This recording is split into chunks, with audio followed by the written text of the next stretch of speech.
Sir yes yes yeah yeah Suresh garu ఇక్కడ ఏంటంటే చాలా స్పష్టంగా చెప్పేసింది. వాస్తవంగా ఆర్బీఐ కావచ్చు, సెంట్రల్ గవర్నమెంట్ చాలా స్పష్టంగా గతంలో చెప్పేసింది. ఒకసారి ఫైనల్ లేఖ అనమాట ఇది. ఫైనల్గా రాజ్యసభలో జరిగినటువంటి ఒక చర్చలో ఒకసారి ఆ డాక్యుమెంట్ కూడా చూద్దాం. పీసార్ అది ఒకసారి ప్లే చేయండి. మేకపాటి రాజమోహన్ రెడ్డి గారు ఆయన ఒక ప్రశ్న అడిగారు అనమాట. ఏమని అడిగారంటే, అసలు టీటీడీకి సంబంధించి డిసెంబర్ 23, 2016 తర్వాత అనేక లేఖలు అయితే రాసినటువంటి పరిస్థితి ఉంది. అందులో ఆయన అడిగినటువంటి ఒక 3 ప్రశ్నలు అడిగారు. ఏంటి, టీటీడీలో కొన్ని మతపరమైనటువంటి ఆలయాల్లో భక్తులు విరాళాలుగా సమర్పించిన కోట్ల రూపాయల విలువైన రద్దు చేయబడిన కరెన్సీ నోట్లు ఉన్నది వాస్తవమేనా అనేటువంటి ప్రశ్న ఒకటి.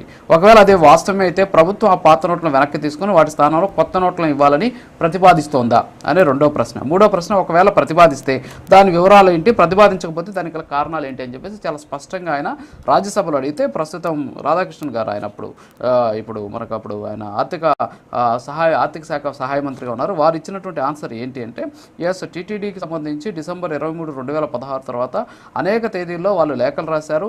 ఆ లేఖలు రాసినటువంటి సందర్భంలో భక్తులు హుండీలో సమర్పించినటువంటి రద్దు చేయబడిన నోట్లు తమ వద్ద పేరుకుపోయిన రిజర్వ్ బ్యాంక్ ఆఫ్ ఇండియాకి తెలియజేసింది టీటీడీ. అప్పుడు ఒక రిజర్వ్ బ్యాంక్ ఒక లేఖ రాయడం జరిగింది.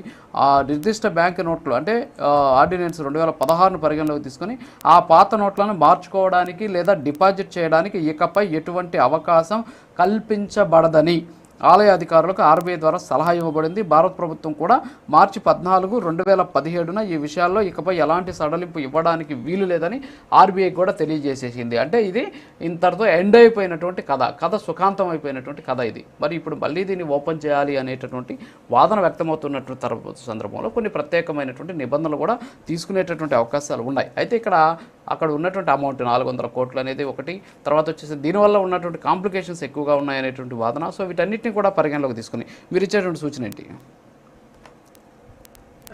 ఇప్పుడు గతం నుంచి కూడా ప్రతిసారి దేవస్థానం తరపున అనేక అభ్యర్థనలు జరుగుతూనే వస్తున్నాయి. ఎప్పుడైతే 2016లో జరిగిందో ఆ తర్వాత ప్రతి సంవత్సరం కూడా ప్రభుత్వాలు మారిన దేవస్థానం నుంచి అయితే వినతులు వెళ్తూనే ఉన్నాయి. కానీ స్పష్టమైనటువంటి వైఖరి కేంద్ర ప్రభుత్వం నుంచి ఎప్పుడు కూడా రాలేదు.